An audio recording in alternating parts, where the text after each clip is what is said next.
সুপ্রিয় দর্শক, আসসালামু আলাইকুম। আশা করি আপনারা সবাই ভালো আছেন, আমিও ভালো আছি। প্রিয় খামারি ভাই বোনেরা কেমন আছেন?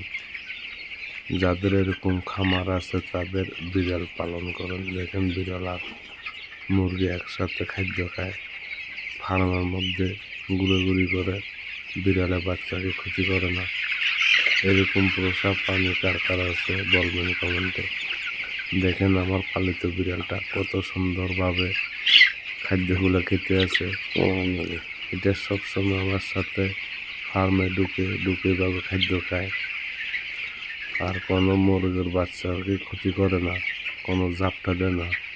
কারণ অন্য বিড়াল ঢুকলে অবশ্যই মুরগির বাচ্চার ক্ষতি করবে। যাদের এরকম পোষ মানা বিড়াল আছে তারাই ঢুকাবেন, অন্যরা ঢুকাবেন না। কিন্তু আমার মতন আমারটা বিড়াল ভালো বিদায়, তাই আমি ফার্মে ঢুকেছি এবং একসাথে থাকে, খায়, সবসময় আমার সাথে ঘুরে। মুরগির বাচ্চাগুলো দেখেন পাশে গিয়ে দেখতে আছে এটা কী জিনিস আসলো, এটাকে দেখে এই যেমন একসাথে ঘুরে খায়। যাক, ভালো থাকবেন। যাদের খামার আছে ঠিক মতন যত্ন নেবেন। আল্লাহ হাফেজ।